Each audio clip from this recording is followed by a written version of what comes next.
잘 가라, 똑똑한 쌍년아. 그 말이 끝나기가 무섭게 육중한 군화발이 망설임 없이 그녀의 복부를 강타했다. 악!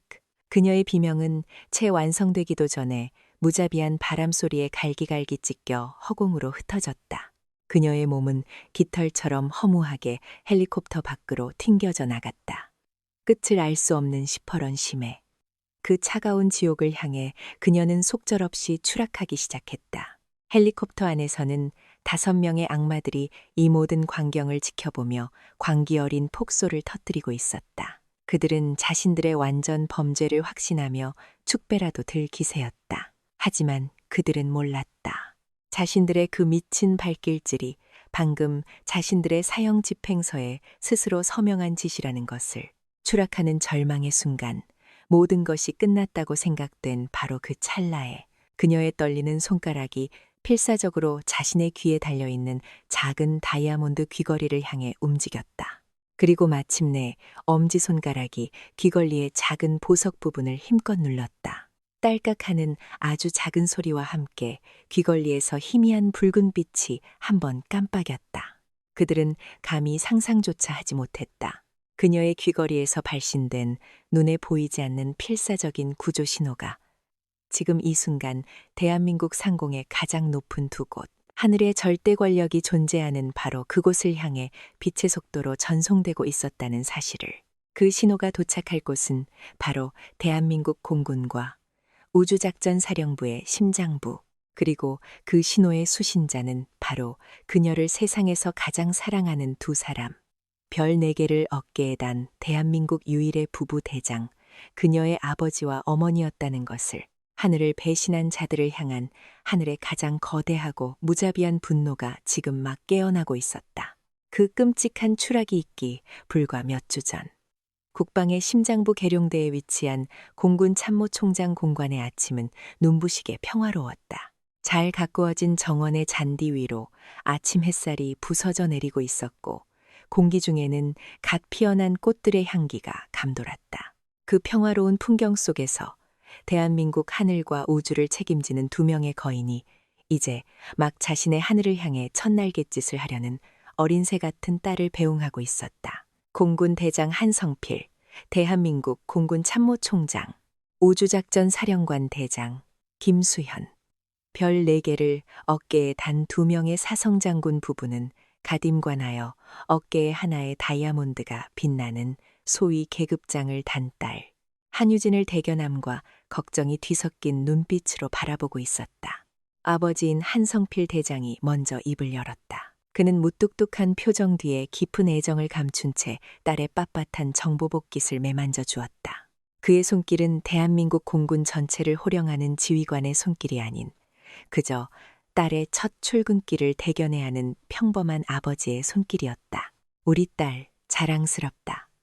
네가 어릴 적부터 전투기 조종사인 아빠를 보며 꿈을 키우더니 마침내 너 자신의 힘으로 이 자리까지 왔구나.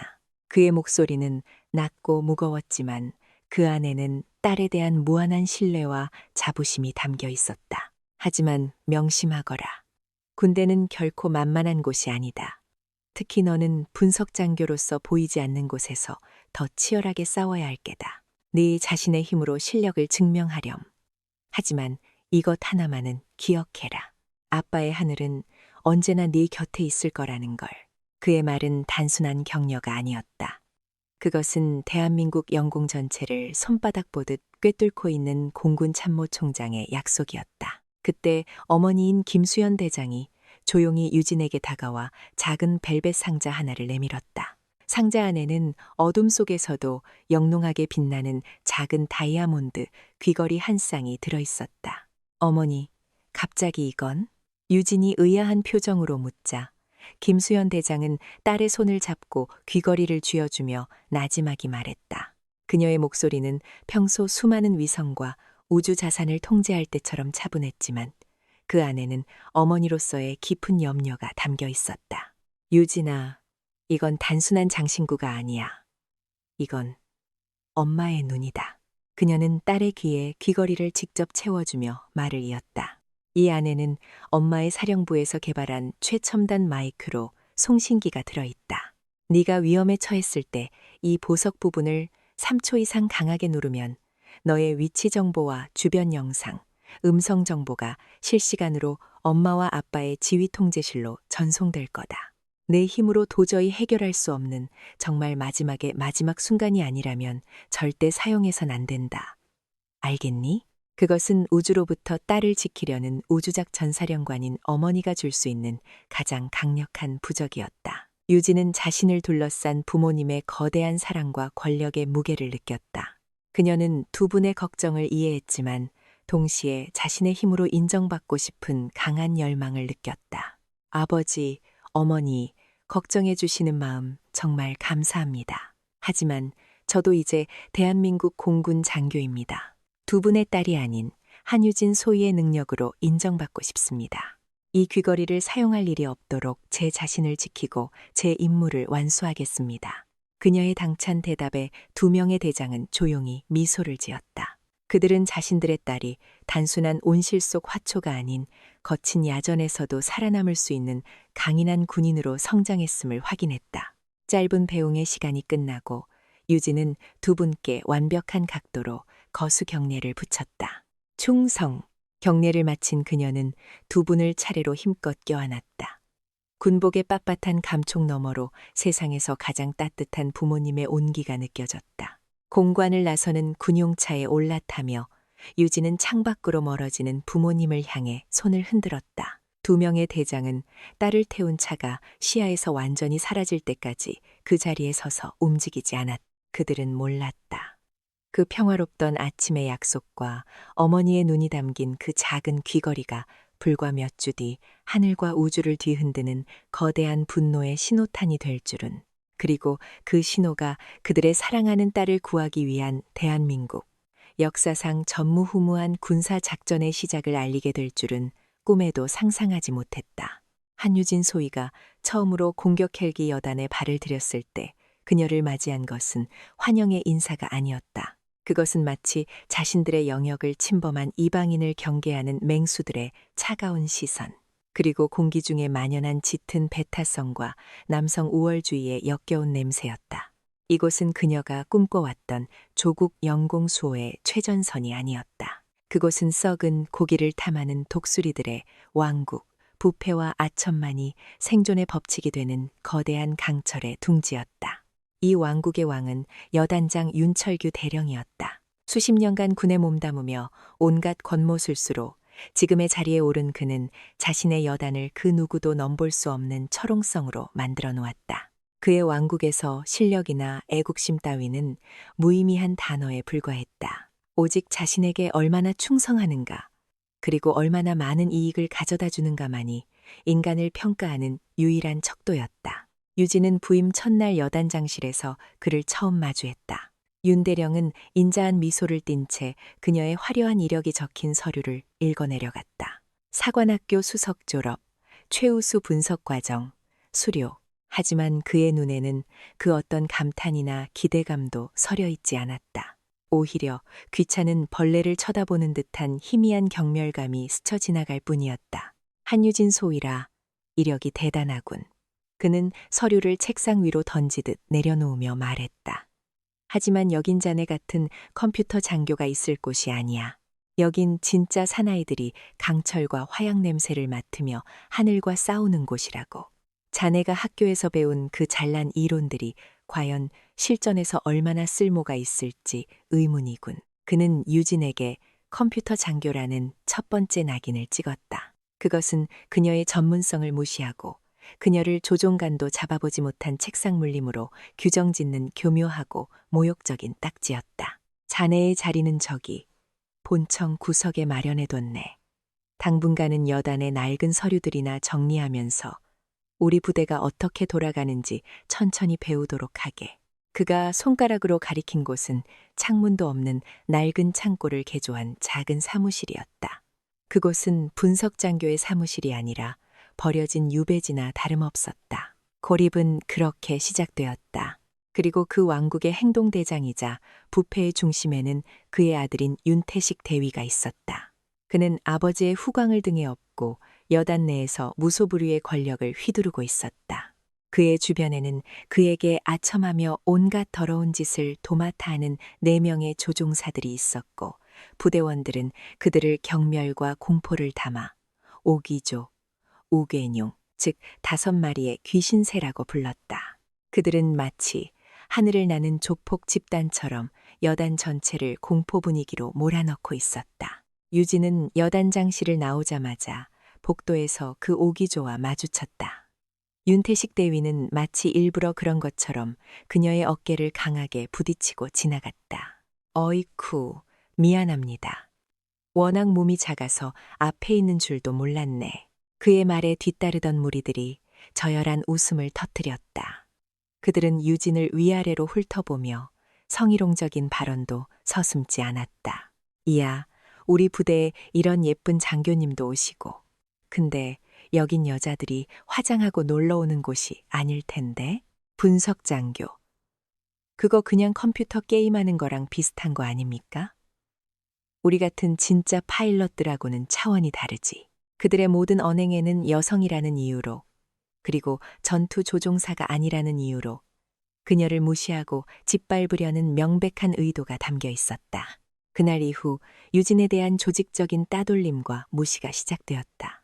그녀의 사무실에는 그 어떤 업무도 주어지지 않았다. 그녀가 맡은 일이라고는 수십 년 된 낡은 비행일지를 데이터베이스에 입력하는 단순 작업이나 아무도 읽지 않는 영문 기술 교범을 번역하는 따위의 무의미한 잡무들 뿐이었다. 그녀의 재능과 열정은 그렇게 먼지 쌓인 창고 속에서 서서히 질식해가고 있었다. 식당에서는 아무도 그녀의 테이블에 앉으려 하지 않았고 회의 시간에는 그 누구도 그녀에게 의견을 묻지 않았다. 그녀는 투명 인간이었다. 윤철규 대령이 만들어 놓은 견고한 왕국 속에서 그녀는 철저히 고립되었다. 하지만 그들은 한 가지 사실을 간과하고 있었다. 유진은 결코 평범한 신임 장교가 아니었다는 것을. 그녀는 침묵 속에서 그들의 모든 부조리와 비리를 하나하나 자신의 눈과 머릿속에 기록하고 있었다. 그녀는 절망하는 대신 분석을 시작했다. 이 썩어 빠진 왕국의 가장 약한 고리가 어디인지를, 그리고 저 오만한 독수리들의 날개를 어떻게 꺾어버릴 수 있을지를. 고립된 창고 안. 그녀의 컴퓨터 모니터 불빛은 밤늦도록 꺼지지 않았다. 전쟁은 이미 시작되고 있었다. 한유진의 침묵은 결코 항복을 의미하지 않았다. 그것은 폭풍전의 고요함, 먹이를 덮치기 직전의 맹수처럼 숨을 고르는 시간이었다. 그녀는 자신에게 주어진 무의미한 잡무들 속에서 오히려 이 썩어 빠진 왕국의 비밀을 파헤칠 단서를 찾아내고 있었다. 수십 년치의 비행일지, 방대한 양의 정비 기록, 기름때 묻은 부품 신청서, 그 누구도 거들떠보지 않는 그 데이터의 산속에서 그녀는 부패의 흐름을, 비정상적인 유류 소모 패턴과 의심스러운 부품 교체 주기를 발견해가고 있었다. 그녀의 존재는 윤태식 대위와 오기조에게 점점 더 거슬리는 무언가가 되어갔다. 그들은 유진의 침묵이 자신들에 대한 경멸과 저항이라는 것을 본능적으로 느끼고 있었다. 그래서 그들의 괴롭힘은 이제 단순한 무시와 고립을 넘어 비열하고 적극적인 방해 공작으로 변모했다. 그들은 독화살을 쏘아대기 시작했다. 어느 날 밤, 유진은 여단 전체의 분기별 유류량 분석 보고서를 작성하기 위해 며칠 밤을 세워가며 작업에 몰두했다. 만약 이 보고서가 제대로 발표된다면 윤태식 일당이 벌이고 있는 유류 빼돌리기의 정황이 수면 위로 드러날 수도 있는 중요한 작업이었다. 그녀는 수만 개의 데이터를 교차 분석하여 특정 기체와 특정 임무에서 비정상적으로 높은 연료 소모율을 보인다는 사실을 입증할 결정적인 그래프를 완성해가고 있었다. 보고서 제출을 불과 몇 시간 앞둔 새벽, 잠시 눈을 붙이기 위해 자리를 비운 사이 윤태식의 부하 중 하나가 그녀의 사무실에 몰래 침입했다. 그는 비웃음을 흘리며 미리 준비해온 강력한 자석을 그녀의 컴퓨터 서버 위에 올려놓고 사라졌다. 유진이 돌아왔을 때 그녀를 맞이한 것은 검은 화면과 함께 모든 데이터가 파괴되었다는 절망적인 에러 메시지뿐이었다. 며칠 밤을 세운 그녀의 노력이 단 한순간에 물거품이 되어버린 것이다. 다음 날 아침 전체 여단 지휘관 회의. 윤철규 대령은 마치 기다렸다는 듯이 유진을 지목했다. 한소희, 분기 유류 분석 보고서는 어떻게 되었나? 유진은 자리에서 일어나 밤새 복구하려 했었지만 결국 실패했다는 사실을 보고할 수밖에 없었다. 죄송합니다. 서버에 알 수 없는 오류가 발생하여 데이터를 모두 유실했습니다. 그 순간 회의실 곳곳에서 비웃음이 터져 나왔다. 윤태식 대위는 과장된 몸짓으로 탄식하며 말했다. 이런, 역시 컴퓨터 장교는 어쩔 수가 없군. 중요한 데이터를 백업도 해놓지 않는 실수를 하다니. 우리처럼 매일 목숨을 걸고 비행하는 사람들은 상상도 할 수 없는 아마추어 같은 실수야. 이런 중요한 임무를 한소희에게 맡긴 것부터가 문제였습니다. 여단장님. 그것은 완벽하게 짜인 각본이었다. 그들은 그녀의 데이터를 파괴하고 그 책임을 그녀의 무능함으로 몰아붙여 모든 사람들 앞에서 공개적으로 망신을 주었다. 유진은 입술을 깨물었다. 변명할 수도 분노할 수도 없었다.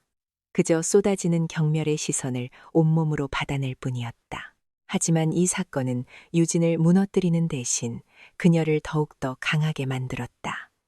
그녀는 그들의 공격이 두려움의 반증이라는 것을 깨달았다.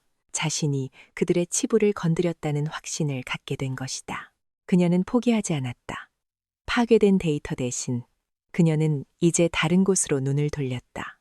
훨씬 더 방대하고 아무도 신경 쓰지 않는 곳, 바로 헬리콥터의 정비 기록과 부품 교체 이력이었다. 그녀는 밤낮을 가리지 않고 낡은 기록들을 파고들었다. 그리고 마침내 찾아냈다.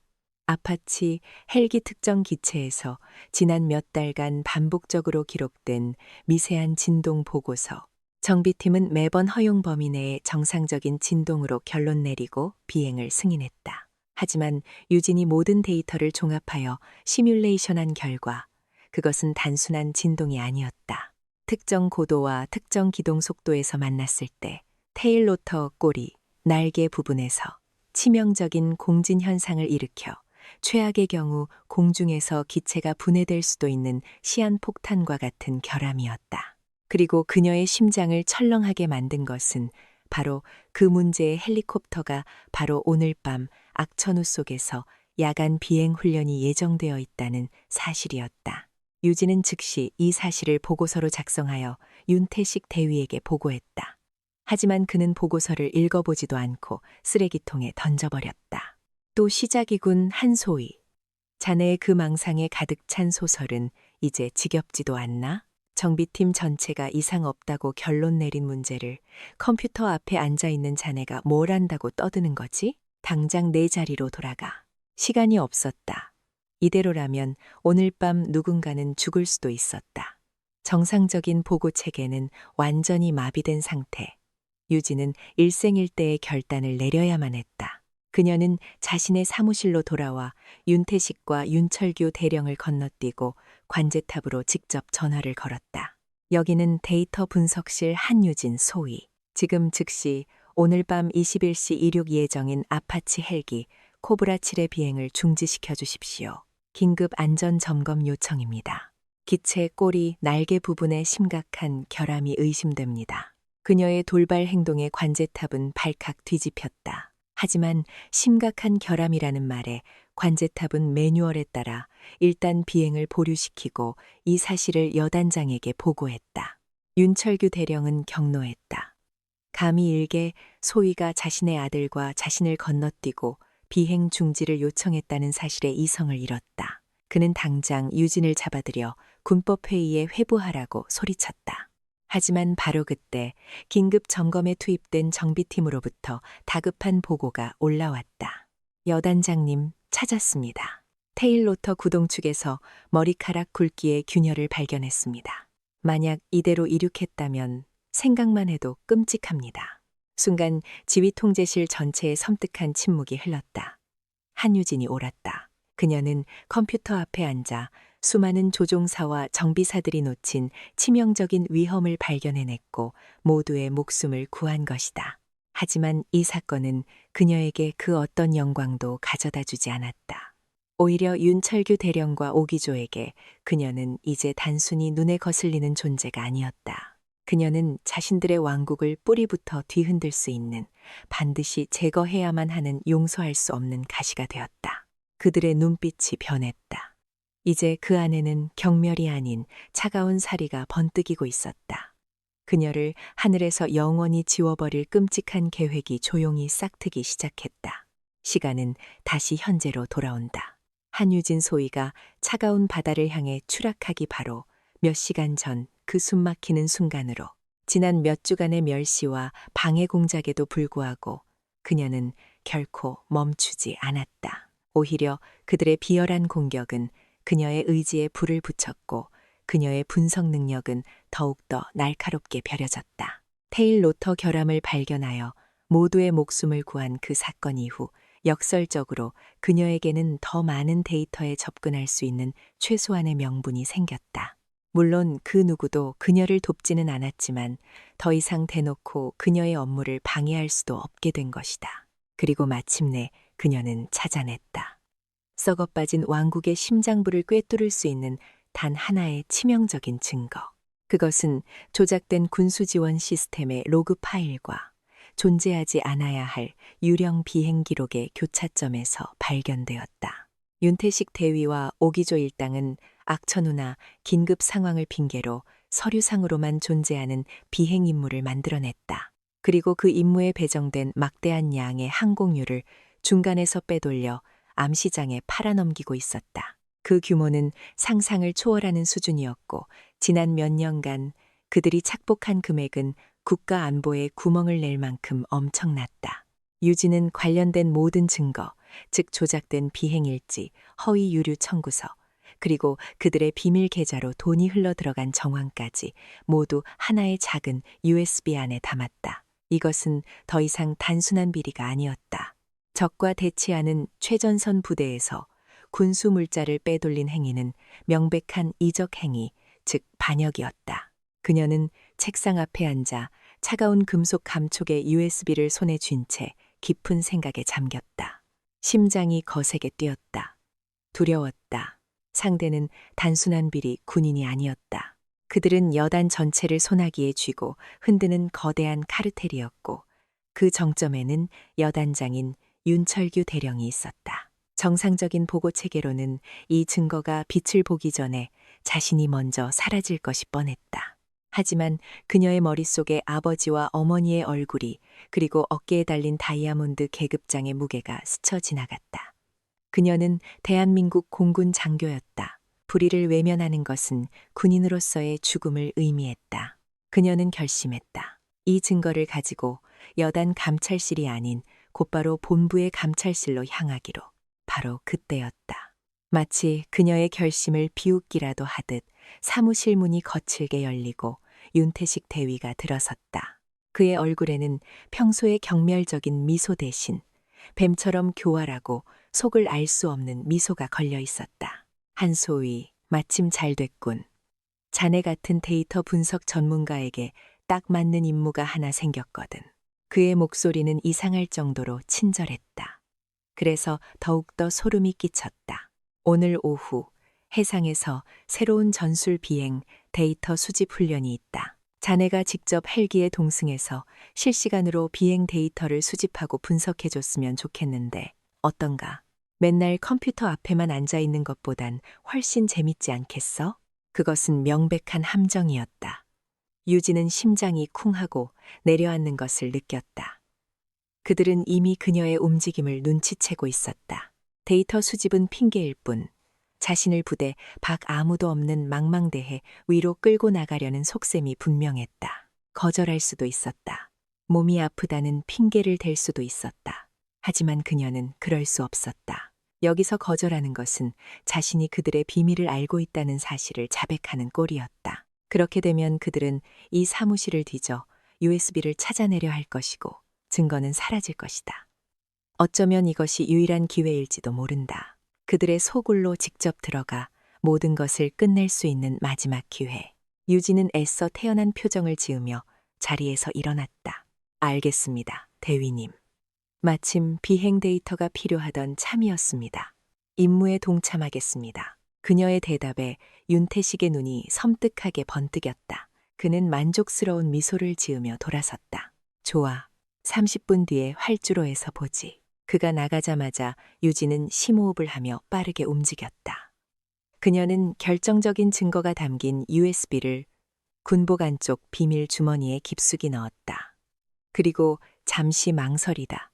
자신의 귀에 달려있는 작은 다이아몬드 귀걸이를 손가락으로 가만히 만져보았다. 어머니의 목소리가 귓가에 맴돌았다. 정말 마지막의 마지막 순간이 아니라면. 그녀는 창밖으로 펼쳐진 푸른 하늘을 바라보았다. 아버지의 하늘. 그리고 그 하늘 아래 자신을 집어삼키기 위해 입을 벌리고 있는 거대한 강철의 맹금류가 보였다. 그녀는 결심을 굳혔다. 도망치지 않겠다.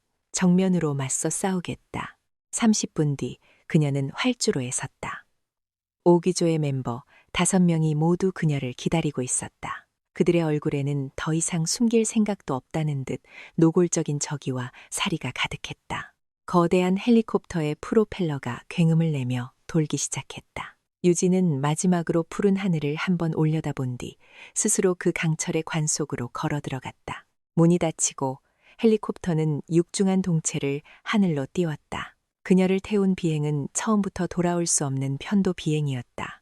헬리콥터가 육지를 벗어나 망망대해 위로 날아가자 기체 안의 분위기는 순식간에 돌변했다. 마지막 남은 위선적인 예의마저 벗어던진 5마리의 맹수들은 이제 덫에 걸린 사냥감을 앞에 두고 본색을 드러내기 시작했다. 친절함을 가장했던 윤태식 대위의 얼굴에서 미소가 사라지고 그 자리에는 차갑고 잔인한 경멸만이 남았다. 그는 조종석에서 일어나 유진이 앉아있는 좌석으로 성큼 다가왔다. 그의 뒤를 이어 나머지 오기조 멤버들도 음흉한 미소를 지으며 그녀의 주변을 포위하듯 애워쌌다. 굉음이 울리는 헬리콥터 내부는 이제 완벽한 밀실이자 그들만의 심판 장소가 되었다. 자, 한소희.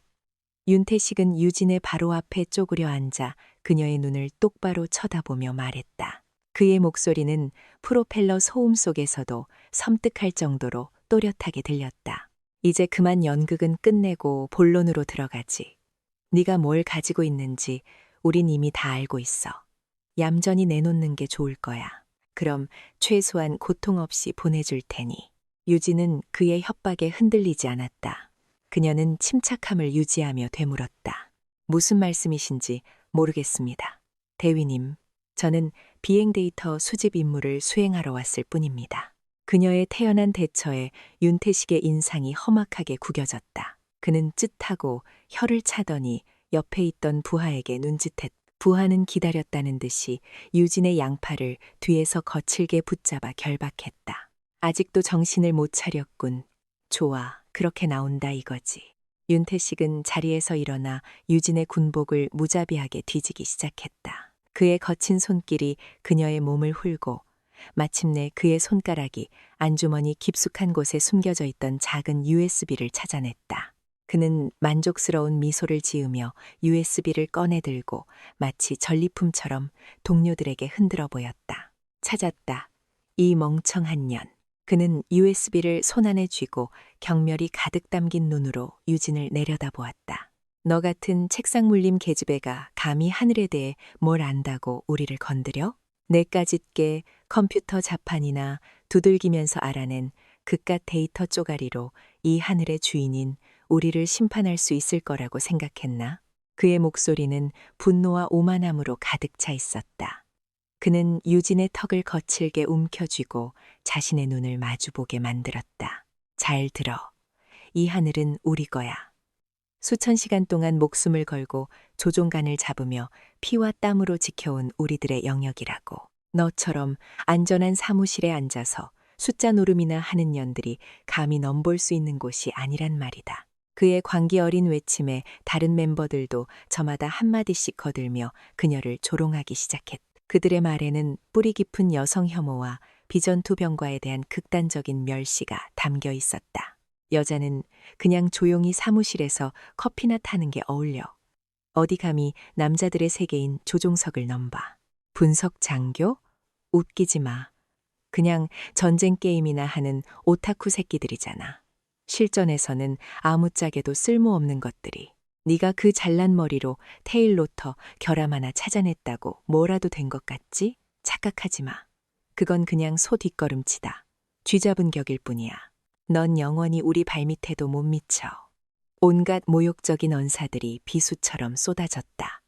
그들은 그녀의 전문성, 그녀의 성별, 그녀의 존재 자체를 부정하고 짓밟았다. 그들은 자신들의 부패와 무능함이 그녀의 뛰어난 능력 때문에 드러났다는 사실을 인정하고 싶지 않았기에 오히려 그녀를 폄하하고 모욕함으로써 자신들의 열등감을 감추려 했다. 하지만 유진은 그들의 조롱 속에서도 결코 무너지지 않았다. 그녀의 눈은 두려움이 아닌 차가운 분노와 경멸로 불타고 있었다. 그녀는 자신을 결박한 팔을 뿌리치려 했으며 그들을 향해 소리쳤다. 닥쳐. 그녀의 목소리는 작았지만 그 안에 담긴 힘은 5명의 남자들을 순간 침묵하게 만들었다. 너희 같은 것들은 군인이 아니야. 군복을 입은 도둑놈들이고 하늘을 더럽히는 기생충일 뿐이야. 너희들이 말하는 그 피와 땀은 동료를 속이고 나라의 재산을 훔치기 위해 흘린 더러운 기름때에 불과해.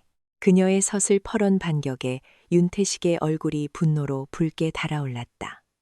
그는 이성을 잃고 손을 들어 유진의 뺨을 세차게 후려쳤다.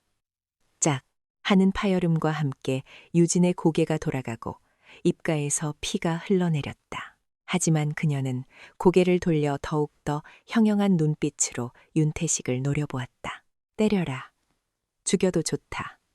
하지만 진실은 사라지지 않아. 너희들의 죄는 언젠가 반드시 저 하늘의 심판을 받게 될 거다. 그녀의 마지막 말은 그들의 광기에 불을 붙인 마지막 도화선이 되었다. 윤태식의 눈에 이성이 사라지고 맹수의 잔인한 살이만이 남았다. 그는 옆에 있던 부하에게 턱짓하며 명령했다. 헬기문 열어. 이 쌍년한테 진짜 하늘의 심판이 뭔지 똑똑히 보여줘야겠어. 거대한 헬리콥터의 문이 지옥의 아가리처럼 천천히 열리기 시작했다.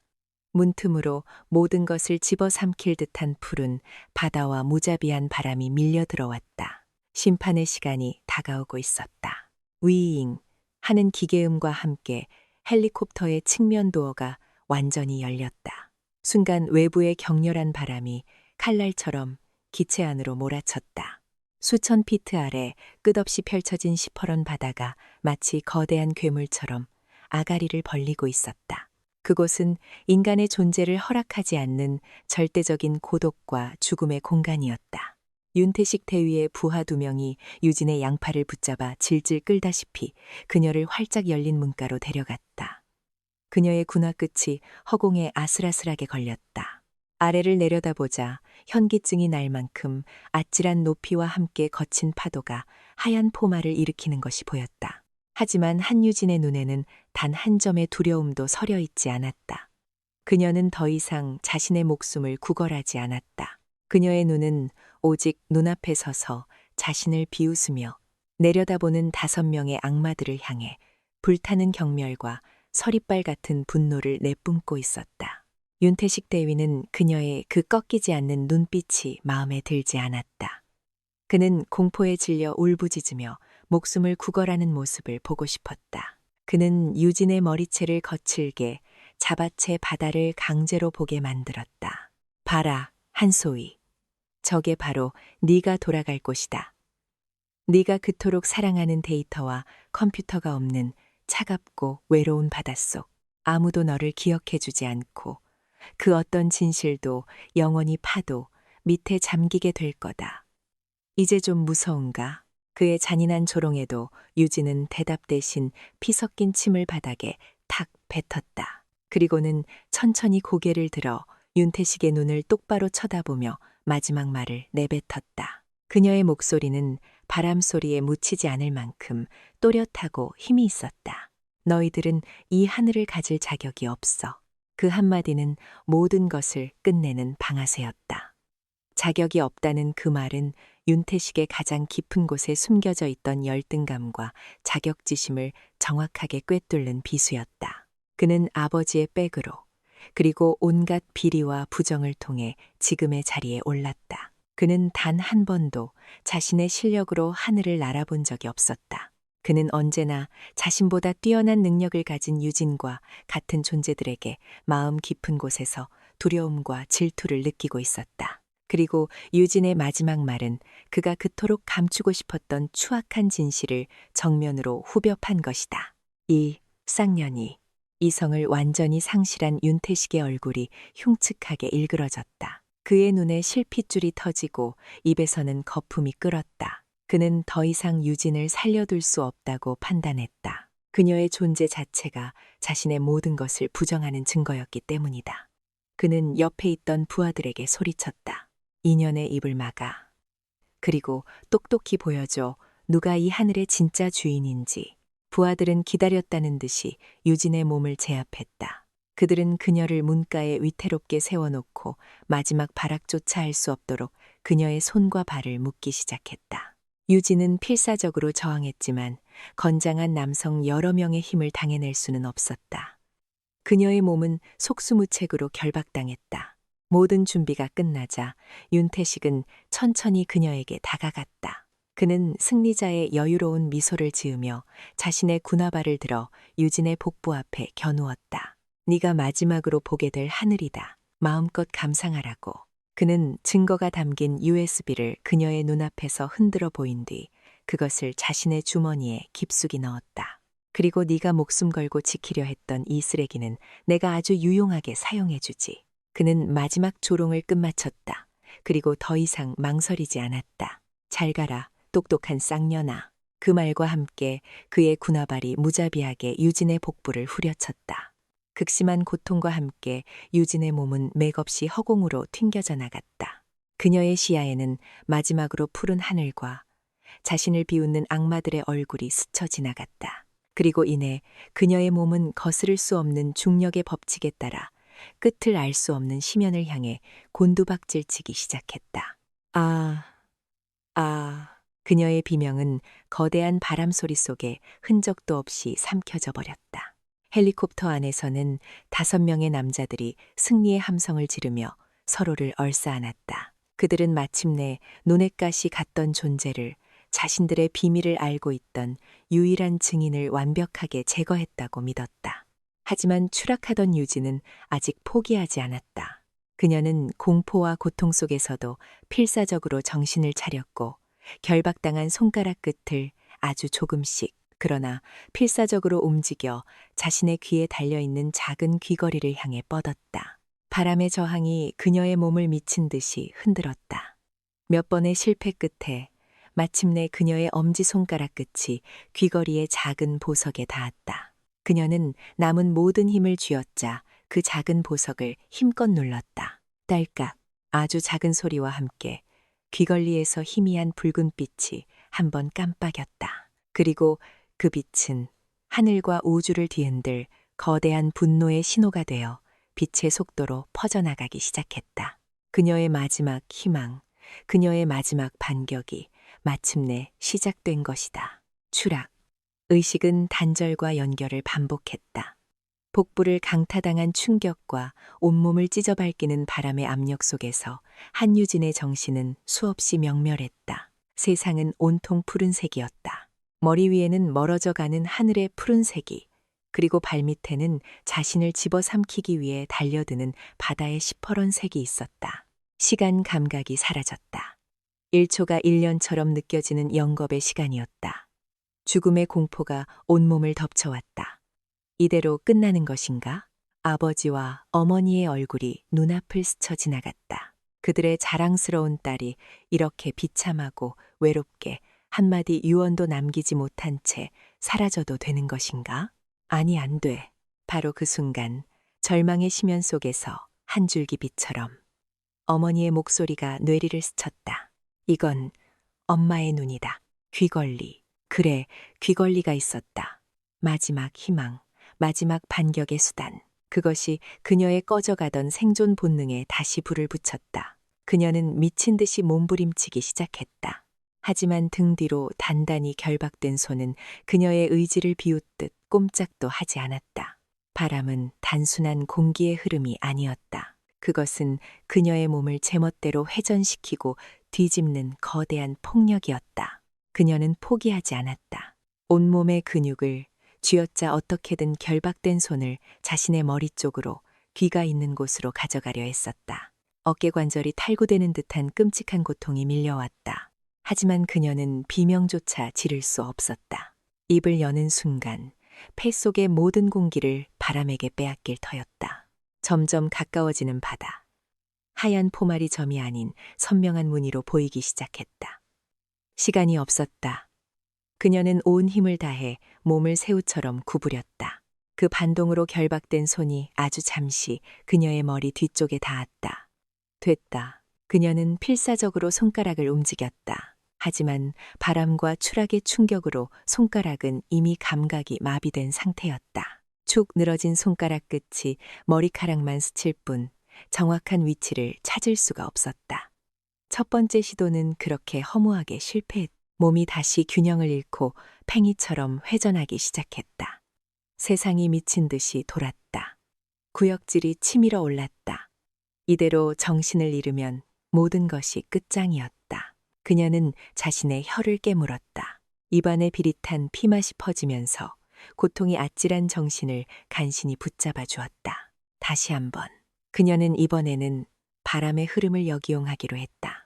추락하는 몸의 각도를 필사적으로 조절하여 바람이 자신의 등 뒤에서 불어와 결박된 팔을 위쪽으로 밀어 올리도록 유도했다. 그것은 고개에 가까운 몸부림이었다.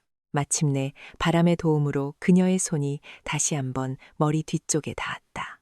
그녀는 이번 기회를 놓치지 않기 위해 마비된 손가락에 남은 모든 신경을 집중했다. 차가운 귓불의 감촉, 그리고 마침내 손톱 끝에 작고 단단한 보석의 감촉이 느껴졌다.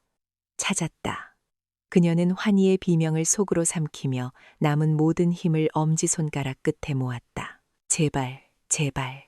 그녀는 온 체중을 실어 그 작은 보석을 힘껏 눌렀다. 그리고 딸깍, 바람 소리와 심장 소리에 묻혀 누구에게도 들리지 않았을 그 작은 기계음. 하지만 그녀에게는 세상의 종말을 알리는 천둥 소리보다도 더 크고 선명하게 들렸다. 그녀의 눈꼬리 시야에 귀걸이에서 터져나온 마치 꺼져가는 생명의 마지막 불꽃처럼 희미한 붉은 빛이 한번 깜빡이는 것이 보였다. 됐다. 신호는 보내졌다. 그것을 확인한 순간 그녀의 몸에서 모든 힘이 빠져나갔다. 필사적으로 버티고 있던 정신의 끈이 툭 하고 끊어졌다. 그녀는 더 이상 저항하지 않았다. 이제 남은 것은 운명의 몸을 맡기는 것뿐이었다. 해냈다. 어머니, 아버지, 그것이 그녀의 마지막 생각이었다. 그리고 다음 순간 그녀의 몸은 거대한 콘크리트 벽에 전속력으로 부딪히는 것과 같은 끔찍한 충격과 함께 차갑고 어두운 바닷속으로 빨려 들어갔다. 모든 것이 암흑으로 변했다. 하지만 그녀가 보낸 마지막 신호, 부러진 날개라는 코드명을 가진 그 붉은 빛의 절규는 이미 하늘과 우주를 향해 복수의 서막을 알리며 빛의 속도로 퍼져나가고 있었다. 대한민국 영공의 모든 움직임을 24시간 감시하는 심장부, 공군 지휘통제실, MCRC, Master Control and Reporting Center. 거대한 전면 스크린에는 수많은 항적과 데이터들이 쉴 새 없이 흘러가고 있었다. 한성필 대장은 주요 지휘관들과 함께 다음 분기 연합훈련 계획에 대한 심각한 회의를 주재하고 있었다. 팽팽한 긴장감이 흐르던 회의실의 공기는 갑자기 터져나온 날카로운 경고음에 의해 산산조각 났다. 삐, 삐, 삐. 회의실 구석에 있던 그 누구도 평소에는 신경 쓰지 않던 작은 보조 모니터가 섬광처럼 붉은 빛을 뿜어내며 격렬하게 깜빡이기 시작했다. 그 모니터는 오직 단 하나의 신호만을 위해 존재하는 공군 참모총장 직속의 최상위 비상 채널이었다. 모든 지휘관들의 시선이 그곳으로 쏠렸다. 통제 장교가 당황한 목소리로 외쳤다. 총장님, 식별 불가 긴급 조난 신호입니다. 코드명, 부러진 날개, broken wing. 처음 보는 코드입니다. 회의를 주재하던 한성필 대장의 얼굴이 순간 돌처럼 굳어졌다. 그의 온몸의 피가 차갑게 식는 듯했다. 부러진 날개. 그것은 세상에 오직 그와 그의 아내, 그리고 그의 딸만이 알고 있는 유사시 딸 한유진이 보내기로 약속된 암호였다. 그것은 단순한 조난 신호가 아니었다. 그것은 딸이 지금 누군가에게 살해당하고 있다는 비명이었다. 그의 머릿속에서 이성이 툭 하고 끊어졌다. 평소에 냉철하고 침착하던 지휘관의 모습은 온데간데 없었다. 그의 눈빛은 순식간에 자식을 잃을 위기에 처한 분노한 맹수의 그것으로 변했다. 당장 회의 중단. 그의 목소리는 분노로 떨려 천둥처럼 지휘통제실 전체를 울렸다. 같은 시각 공군 지휘통제실로부터 수십 킬로미터 떨어진 또 다른 지하 벙커. 대한민국의 모든 군사위성과 우주자산을 통제하는 우주작전사령부. 김수현 대장은 거대한 스크린을 통해 새로운 정찰위성의 궤도 진입 상황을 보고받고 있었다. 바로 그때 그녀의 손목에 차고 있던 스마트워치에서 강력한 진동이 울렸다. 그리고 동시에 그녀 앞에 있던 개인 전술 모니터 화면 전체가 붉게 변하며 단 하나의 창이 팝업으로 떠올랐다. 그 창 안에는 격렬하게 흔들리는 화면과 함께 귀를 찢는 바람 소리, 그리고 남자들의 거친 목소리가 뒤섞여 흘러나오고 있었다. 그것은 딸의 귀걸이, 엄마의 눈이 실시간으로 전송하고 있는 영상과 음성이었다. 김수연 대장의 얼굴이 새하얗게 질렸다. 그녀는 떨리는 눈으로 화면 속에서 벌어지는 끔찍한 광경을 지켜보았다. 딸을 조롱하고 폭행하는 남자들의 목소리, 그리고 마침내 잘 가라, 똑똑한 쌍년아라는 마지막 말과 함께 화면이 미친 듯이 회전하며 하늘과 바다가 뒤섞이는 마지막 장면까지. 영상은 딸이 바다에 추락하는 순간의 충격과 함께 암흑으로 변했지만 음성 채널은 아직 살아있었다. 수신된 마지막 좌표가 지도 위에 붉은 점으로 깜빡이고 있었다. 그녀의 심장이 멎는 듯했다. 하지만 그녀는 쓰러지지 않았다. 슬픔과 공포는 순식간에 모든 것을 얼려버릴 듯한 차가운 분노로 변했다. 그녀의 눈빛은 더 이상 자애로운 어머니의 눈빛이 아니었다. 우주의 모든 것을 꿰뚫어보는 감시자의 눈. 적을 흔적도 없이 지워버릴 파괴자의 눈빛이었다. 두 개의 지휘 통제실에서 거의 동시에 대한민국 군 역사상 가장 강력한 두 개의 분노가 폭발했다. 한성필 대장은 자리에서 벌떡 일어나 자신의 옆에 있던 직통 전화를 집어들었다. 그것은 오직 아내의 지휘 통제실로만 연결되는 가장 안전하고 빠른 통신선이었다. 신호음이 울리기도 전에 전화기 너머에서 얼음장처럼 차가운 아내의 목소리가 들려왔다. 봤어? 한성필 대장은 전화기를 부서져라 쥐고 화산처럼 폭발하는 분노를 담아 포효했다. 지금 즉시 벼락 폭풍, Thunderstorm, 프로토콜을 발동한다. 가용한 모든 F-35 스텔스, 편대 즉시 출격, 공군 특수임무비행단, CCT, SART, 전원, 블랙호크에 탑승하여 출동 준비.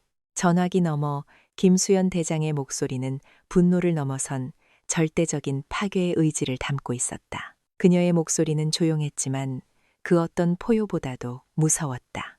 나는 대한민국이 가진 모든 정찰 위성의 눈을 마지막 수신 좌표로 돌린다. 지금 이 순간부터 그 좌표 반경 50km 내 모든 선박과 항공기를 실시간 감시한다. 목표물을 특정하고 완벽하게 포위망을 구축해 단 한 놈도 단 한순간도 내 눈 밖으로 벗어날 수 없어. 하늘의 왕과 우주의 여왕이 자신들의 사랑하는 딸을 해친 자들을 향해 동시에 전쟁을 선포했다.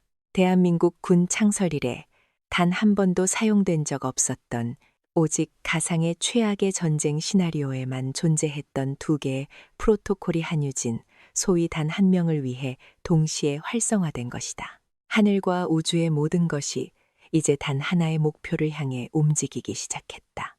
복수의 시간이었다. 거대한 벼락 폭풍이 지금 막 그 모습을 드러내고 있었다. 한유진 소위가 차가운 바닷속으로 사라진 지 15분도 지나지 않았을 때였다.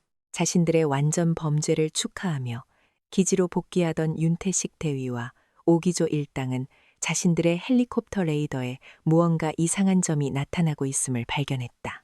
처음에는 단지 작은 점에 불과했던 수십 개의 미확인 항적들이 믿을 수 없는 속도로 자신들을 향해 접근하고 있었다. 뭐야? 저게 다 뭐야? 훈련이라도 있는 날인가? 부조종사가 당황한 목소리로 외쳤다. 윤태식 대위는 코웃음을 쳤다. 쫄기는 그냥 지나가는 편대겠지. 이 하늘 아래 감히 우리한테. 하지만 그의 말이 채 끝나기도 전에 그의 눈앞에 비현실적인 광경이 펼쳐졌다. 잿빛 구름을 뚫고 번개처럼 나타난 날카롭고 위압적인 실루엣. 현존하는 최강의 스텔스 전투기 F-35 라이트닝 두 편대가 마치 유령처럼 소리 없이 나타나 자신들의 헬리콥터를 완벽하게 포위한 것이다. 전투기들은 그 어떤 경고나 무선 교신도 없이 그저 죽음의 천사처럼 그들의 주변을 맴돌며 날카로운 기술을 겨누고 있었다. 세상에. 조종관을 잡고 있던 조종사의 입에서 경악에 찬 신음이 터져 나왔다. 이것은 훈련이 아니었다. 명백한 실전 상황이었다. 하지만 왜? 대체 누가? 그들의 의문은 곧 풀렸다. 헬리콥터 통신 채널에서 기계처럼 차갑고 무자비한 목소리가 흘러나왔다. 그것은 공군 중앙방공통제소 MCRC에서 직접 송출하는 그 어떤 저항도 허락하지 않는 절대적인 명령이었다. 기기는 현재 대한민국 공군에 의해 포위되었다. 즉시 모든 통제권을 포기하고 자동 항법 시스템에 따라 지정된 좌표로 이동하라. 반복한다. 모든 저항은 격추로 간주한다. 윤태식의 머릿속이 하얘졌다.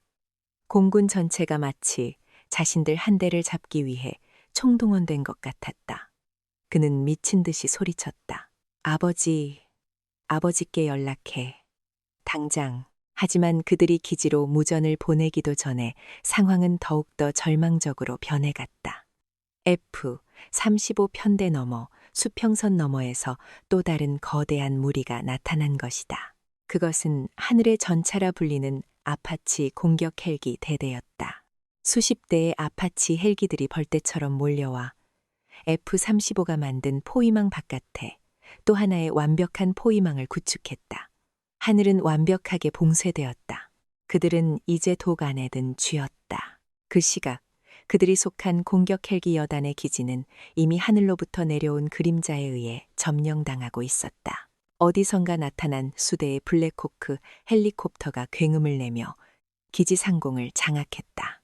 헬리콥터에서 굵은 로프가 내려오고 온몸을 검은색 특수장비로 무장한 공군 최정예 특수부대원들이 번개처럼 지상으로 강하했다. 그들은 여단 본부와 관제탑, 활주로 등 모든 주요 시설을 단 몇 분 만에 완벽하게 접수했다. 영문도 모른 채 저항하던 일부 병력은 특수부대원들의 압도적인 전투력 앞에 무력하게 제압당했다.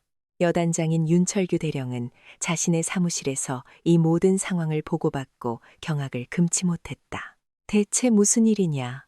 누가 감히 내 여단에 군대를 동원했단 말인가? 당장 공군 본부에 연락. 그의 말이 끝나기도 전에 사무실 문이 거칠게 열리고 중무장한 특수부대원들이 들이닥쳤다. 그들은 윤 대령에게 총구를 겨누며 차갑게 말했다. 공군 참모총장의 명령이다. 윤철규 대령, 당신을 직무집행 정지 및 긴급 체포한다. 하늘과 땅, 모든 것이 단 15분 만에 완벽하게 장악되었다. 그리고 마침내 심판의 시간이 다가왔다. 포위된 채 강제로 귀환한 윤태식의 헬리콥터가 활주로에 착륙했다. 문이 열리자마자 특수부대원들이 들이닥쳐 오기조 멤버 전원을 짐짝처럼 끌어내 바닥에 무릎 꿇렸다. 바로 그때였다. 기지의 모든 소음을 압도하는 더욱더 육중하고 위험 있는 헬리콥터 2대가 동쪽과 서쪽 하늘에서 동시에 나타났다. 그리고 나란히 무릎 꿇은 그들의 앞에 착륙했다. 한 대의 헬리콥터 동체에는 대한민국 공군 참모총장의 깃발이, 다른 한 대의 헬리콥터에는 우주작전 사령관의 깃발이 선명하게 새겨져 있었다. 헬리콥터의 문이 동시에 열렸다. 그리고 그 안에서 별 4개가 어깨에서 분노처럼 빛나는 대한민국 하늘과 우주의 두 지배자가 나란히 내려왔다. 한성필 대장과 김수현 대장.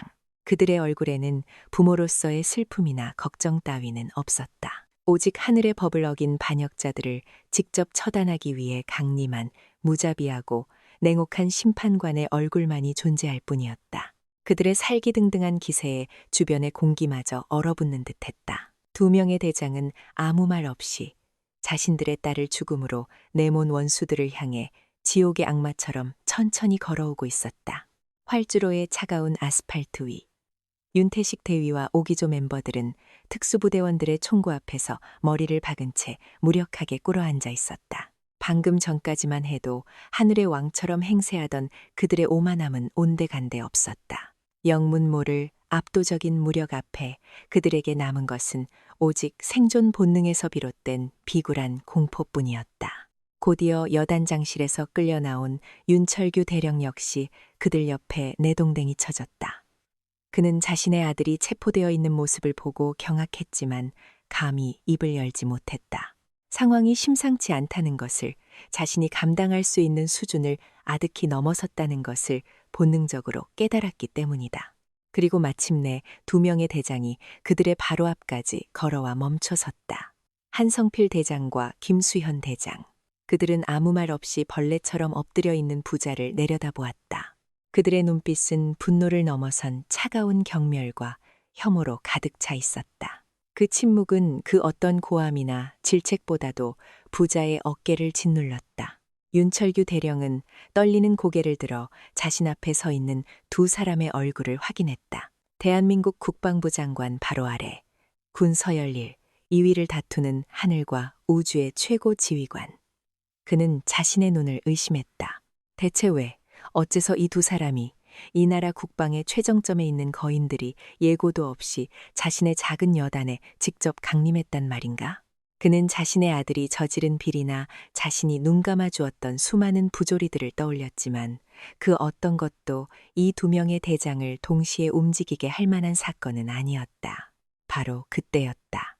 김수현 대장의 귀에 꽂혀 있던 통신 이어폰에서 다급한 목소리가 흘러나왔다. 그것은 그녀가 위성으로 좌표를 전송하여 긴급 출동시켰던 해군 해난구조대 SSU로부터의 보고였다. 사령관님, 목표를 발견했습니다.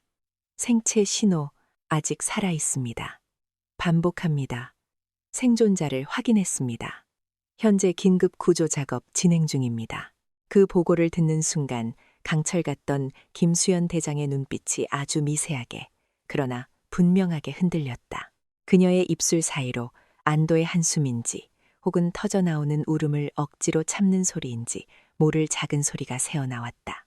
그녀는 옆에 서 있던 남편의 손을 자신도 모르게 꽉 잡았다. 한성필 대장 역시 보고 내용을 함께 전해 듣고 굳게 다물었던 입술을 잠시 열었다 감았다. 딸이 살아있다. 그 사실 하나만으로도 두 사람은 지옥의 문턱에서 간신히 돌아온 듯한 기분이었다. 하지만 그 안도감은 곧바로 자신들의 딸을 그 지옥으로 밀어넣은 원수들을 향한 몇 배는 더 강력하고 무자비한 분노로 바뀌어 터져나왔다. 김수현 대장은 자신의 개인 전술 패드를 꺼내들었다. 그녀는 방금 전 엄마의 눈이 마지막으로 전송했던, 딸이 추락하기 직전에 그 끔찍했던 영상 파일을 재생시켰다. 화면 속에서는 윤태식 대위와 그의 부하들이 자신의 딸을 조롱하고 폭행하는 장면이, 그리고 마침내 잘 가라, 똑똑한 쌍년아 라는 마지막 음성과 함께 딸을 발로 차는 그 결정적인 순간이 생생하게 되풀이되고 있었다. 그녀는 그 화면을 켠 채로 윤철규 대령의 얼굴 앞에 바싹 들이밀었다. 윤철규 대령은 화면 속에서 벌어지고 있는 끔찍한 장면에 숨을 삼켰다. 자신의 아들이 일개 소위를, 그것도 비무장 상태의 여성 장교를 헬리콥터 밖으로 밀어 떨어뜨리는 명백한 살인 행위. 그는 머리를 한 대 세게 얻어맞은 듯한 충격에 휩싸였다. 그는 떨리는 목소리로 현실을 부정하며 중얼거렸다. 이럴 수가. 태식이가 어째서. 그는 아직도 상황 파악이 되지 않았다. 자신의 아들이 저지른 끔찍한 죄는 알겠지만 그것이 어째서 이 두 명의 최고 지휘관을 직접 움직이게 만들었는지 그 연결고리를 찾을 수가 없었다. 그는 거의 본능적으로 마지막 변명을 하기 위해 입을 열었다. 대장님들, 송구스럽습니다. 제 아들이 제 아들이 이런 끔찍한 짓을 저지른 줄은 꿈에도 몰랐습니다. 하지만 대체 어째서 두 분께서 직접 여기까지? 그의 어리석은 질문이 마침내 모든 것을 폭발시키는 마지막 뇌관이 되었다. 이제 남은 것은 가장 잔인하고 통쾌한 진실의 폭로뿐이었다. 윤철규 대령의 어리석고 절박한 질문이 활주로의 차가운 공기 속에 흩어졌다.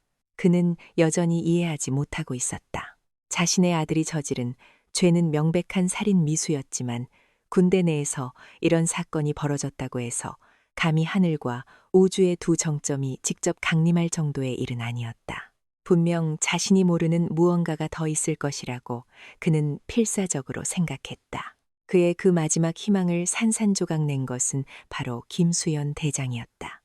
그녀는 한 걸음 앞으로 더 다가섰다. 그녀의 군화발이 윤철규 대령의 바로 코앞에서 멈췄다. 그녀는 여전히 끔찍한 영상이 재생되고 있는 전술 패드를 그의 눈앞에 고정한 채 입을 열었다. 그녀의 목소리는 우주의 절대 영도보다도 더 차갑고 그 어떤 감정도 실려 있지 않았다. 그래서 더욱더 잔인하게 들렸다. 내 놈들이 방금 저 시퍼런 바다에 던져버린 그 똑똑한 쌍년이. 그녀는 윤태식이 내뱉었던 모욕적인 말을 그대로 돌려주었다. 그녀의 목소리 한 글자, 한 글자가 윤철규 대령의 고막을 후벼 파고 그의 뇌리에 비수처럼 밝혔다. 바로 내 딸이기 때문이다. 정적. 시간이 멈췄다. 바람 소리도, 멀리서 들려오는 엔진 소리도, 그 어떤 소리도 들리지 않았다. 윤철규 대령의 세상은 완벽한 진공 상태에 빠졌다. 내 딸, 그의 뇌가 그 단어의 의미를 해석하기를 거부했다. 우주작전 사령관의 딸? 저 영상 속의 한유진 소희가? 말도 안 돼. 있을 수 없는 일이었다. 그의 머릿속에서 수만 개의 퍼즐, 조각이 미친 듯이 맞춰지기 시작했다. 한유진 소희의 비정상적으로 화려했던 이력, 그녀가 보여주었던 신임 장교라고는 믿을 수 없는 압도적인 분석 능력, 그리고 지금 눈앞에서 벌어지고 있는 이 비현실적인 상황. 그의 얼굴이 공포로 일그러지기 시작했다. 온몸의 피가 역류하는 듯한 끔찍한 깨달음이 그의 척추를 타고 기어 올라왔다. 하지만 아직 끝이 아니었다. 그의 남은 이성을 완전히 파괴해버릴 마지막 확인 사살이 남아있었다. 그의 옆에 서 있던 한성필 대장이 지옥의 심연에서 울려 퍼지는 듯한 낮고 분노에 찬 목소리로 그의 마지막 희망을 짓밟아 버렸다. 그리고 내 딸이기도 하다. 공군 참모총장의 딸, 우주작전 사령관의 딸, 두 명의 사성장군의 유일한 딸. 윤철규 대령의 입에서 의미를 알 수 없는 괴성이 터져 나왔다. 그의 눈동자가 초점을 잃고 미친 듯이 흔들렸다. 그는 방금 자신이 무슨 말을 들었는지 믿을 수가 없었다. 그의 아들이, 자신의 아들이 대체 무슨 짓을 저지른 것이란 말인가. 그는 단순히 부하장교 한 명을 죽이려 한 것이 아니었다. 그는 대한민국 군 서열일, 2위의 외동딸을 그들의 눈과 귀가 닿는 하늘과 우주 아래에서 살해하려 한 것이었다. 이것은 단순히 살인미수가 아니었다. 그것은 대한민국 국방력의 심장부를 향한 정면 도전이자 용서받을 수 없는 반역 행위였다. 그의 옆에 무릎 꿇고 있던 윤태식 대위 역시 두 대장의 말을 똑똑히 들었다. 그의 얼굴에서 모든 핏기가 사라지고 사형 선고를 받은 죄수처럼 새하얗게 질려버렸다. 한유진, 그가 그토록 멸시하고 짓밟았던 책상 물림 계집애. 그 여자의 부모가 지금 자신의 목숨줄을 쥐고 있는 저 두 명의 괴물이라는 말인가. 그는 미친 듯이 고개를 저었다. 거짓말, 거짓말이야. 그럴 리가 없어. 그의 중얼거림을 들은 한성필 대장은 더 이상 참을 수 없다는 듯이 앞으로 나섰다. 그는 윤태식의 멱살을 거머쥐고 그를 짐짝처럼 들어올려 자신의 눈앞까지 끌고 왔다. 그의 눈은 분노로 이글거리는 용암과도 같았다. 내 놈이 감히 내 딸을, 내 그 더러운 손으로 내 딸을. 그의 이성적인 통제력이 끊어지기 일보 직전이었다. 하지만 그는 군복을 입고 있는 자신의 신분을, 그리고 자신을 지켜보고 있는 수많은 부하들을 간신히 의식하며 마지막 힘을 다해 분노를 억눌렀다. 그는 윤태식을 바닥에 다시 내동댕이 쳤다. 내 놈들은 인간이 아니다. 그는 차갑게 내뱉었다. 그것은 그가 내리는 마지막 판결이었다. 내 놈들에게는 군법도 인간의 법도 사치다.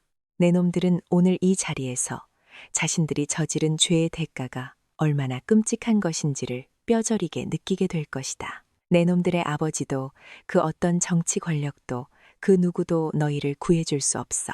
내가 그리고 우리가 그렇게 만들 테니까. 윤철규 대령과 윤태식 대위는 완전히 무너져 내렸다. 그들은 더 이상 변명할 수도 용서를 빌 수도 없었다. 그들의 눈앞에 펼쳐진 것은 자신들이 감히 건드려서는 안 될 영린을 건드린 자의 피할 수 없는 파멸의 길뿐이었다. 활주로에 불어오는 차가운 바람이 마치 그들의 비참한 미래를 예고하는 장송곡처럼 처량하게 울려 퍼졌다. 진실이 폭로된 후 활주로에는 잠시 동안 섬뜩한 정적이 흘렀다. 윤철규 대령과 그의 아들은 완전히 넋이 나간 채 잿빛으로 변한 얼굴로 바닥만 내려다보고 있었다. 그들의 머릿속에서는 더 이상 어떠한 계산도 변명도 이루어지지 않았다. 오직 거대한 파멸의 예감만이 온몸을 짓누를 뿐이었다. 하지만 두 명의 대장이 준비한 심판은 이제 막 시작되었을 뿐이었다. 그들은 단순히 딸을 해치려 한 자들에게 복수하기 위해 이곳에 온 것이 아니었다. 그들은 이 기회에 군의 명예를 더럽히는 썩은 뿌리를 완전히 도려내기 위해 온 것이었다. 한성필 대장은 자신의 뒤를 따라온 법무실장에게 턱짓했다. 검은색 서류 가방을 든 법무실장이 앞으로 나와 무릎 꿇은 부자 앞에 두꺼운 서류 뭉치 하나를 던져놓았다. 종이들이 바람에 흩날리며 그들의 추악한 죄악의 증거들을 활주로 위에 뿌렸다. 윤철규 대령. 한성필 대장의 목소리는 이제 분노를 넘어 얼음처럼 차가운 사무적인 톤으로 변해 있었다. 자네가 지난 5년간 이 여단을 자네의 왕국으로 만들며 저질렀던 모든 비리 내역이다.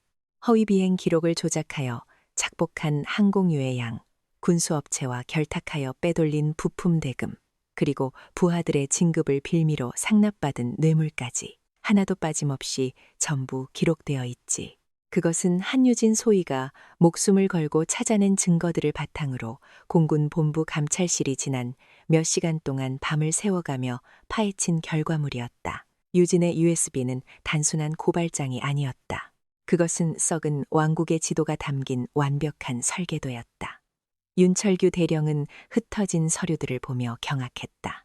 자신이 그토록 완벽하게 숨겨왔다고 믿었던 모든 비밀들이 날짜와 시간, 금액까지 정확하게 기록되어 있었다. 그는 이것이 한유진 소위 단 한 명이 해낸 일이라는 것을 깨닫고 전율했다. 그는 자신이 컴퓨터 계집애라고 무시했던 그 존재가 사실은 자신의 왕국을 무너뜨리기 위해 내려온 저승사자였다는 것을 너무도 늦게 깨달았다. 김수현 대장 역시 가만히 있지 않았다. 그녀는 자신의 옆에 있던 우주작전 사령부 소속의 정보분석장교에게 명령했다. 지금 즉시 윤철규 대령과 윤태식 대위를 포함한 5기조 전원의 모든 통신 기록과 금융거래 내역을 확보해 내가 가진 위성 정보망과 슈퍼컴퓨터의 모든 자원을 총동원해서 단 하나의 증거도 놓치지 마.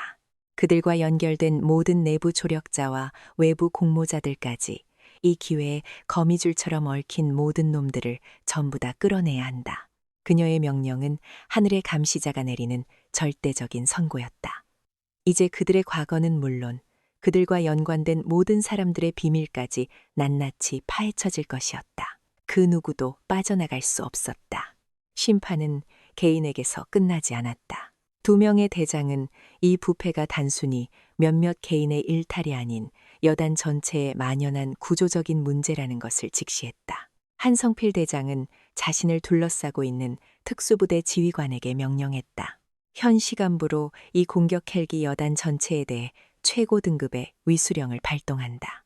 부대 전체를 완벽하게 폐쇄하고 모든 인원의 이동을 통제하라. 단 한 명도 부대 밖으로 나가거나 외부와 연락할 수 없다. 지금부터 국방부 직속 특별 합동수사본부가 이곳에 설치될 것이다. 모든 장병과 군무원을 대상으로 처음부터 끝까지 먼지 한 톨까지 전부 다 털어낼 것이다. 그것은 여단 전체에 대한 사망 선고나 다름없었다. 윤철규 대령이 수십 년간 쌓아올린 부패의 왕국은 이제 그 성벽부터 기초까지 완전히 해체되어 역사 속으로 사라질 운명에 처해졌다. 수많은 이들이 연루될 것이고 수많은 이들이 군복을 벗게 될 것이다. 피바람이 예고되었다. 윤철규 대령은 마침내 모든 것을 포기했다. 그는 힘없이 고개를 떨구고 텅 빈 눈으로 중얼거렸다. 끝났군. 모든 게. 그의 옆에서 아들 윤태식 대위는 여전히 현실을 부정하는 듯 훌쩍이고 있었다. 그는 자신의 죄가 얼마나 무거운지, 그리고 그 죄의 대가로 자신은 물론 아버지와 이 부대 전체가 어떤 운명을 맞이하게 될 것인지 감히 상상조차 하지 못하고 있었다. 그의 어리석음과 오만함이 결국 모든 것을 파멸로 이끈 것이다. 차가운 활주로 위로 두 명의 대장은 파멸해가는 악인들을 뒤로 한 채 돌아섰다. 그들의 시선은 이제 더 이상 이곳에 머물러 있지 않았다. 그들의 시선은 지금 이 순간에도 해군 구조대의 헬리콥터 안에서 사투를 벌이고 있을 자신들의 사랑하는 딸에게로 향해 있었다. 복수는 끝났다. 이제 남은 것은 부서진 날개를 다시 일으켜 세우는 일뿐이었다. 에필로그. 다시 하늘로. 시간은 빠르고 군법은 무자비했다. 특히 대한민국 군 역사상 최악의 스캔들로 기록된 이 사건에 대한 심판은 그 어떤 정치적 고려나 온정주의도 없이 신속하고 단호하게 이루어졌다. 두 명의 사성 장군의 외동딸을 살해하려 한 사건이자 국가 안보의 최전선을 좀먹던 거대한 부패 카르텔을 척결하는 사건. 이 두 가지가 결합된 재판의 결과는 처음부터 정해져 있었다. 사건 발생 불과 2달 뒤 국방부 고등군사법원은 최종 판결을 내렸다. 주범인 윤태식 전 대위. 그는 상관 살해, 미수, 초병, 특수폭행, 군용물 횡령 및 이적 행위 등 열거하기조차 힘든 수많은 죄목으로 법정 최고형인 종신형을 선고받았다. 그는 남은 평생을 햇빛도 들지 않는 군 교도소의 가장 깊은 곳에서 썩어가게 될 운명에 처해졌다. 그의 젊음과 오만함은 이제 차가운 감방 안에서 후회와 절망으로 서서히 잠식될 것이다. 그의 아버지 윤철규 전 대령 역시 아들과 같은 운명을 피하지 못했다. 그는 부패의 정점으로서 모든 범죄를 지시하고 묵인한 죄, 지휘관으로서 부대를 파멸로 이끈 책임을 물어 아들과 마찬가지로 종신형을 선고받았다.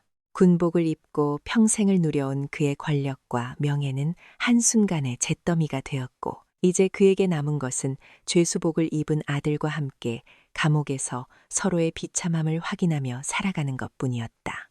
윤태식의 충실한 졸개들이었던 오기조의 나머지 멤버들 역시 범죄의 가담한 정도에 따라 각각 징역 20년에서 30년의 중형을 선고받았다. 하늘의 왕이 되겠다던 그들의 어리석은 꿈은 차가운 쇠창살과 함께 영원히 부서져 버렸다. 심판은 그들에게서 끝나지 않았다.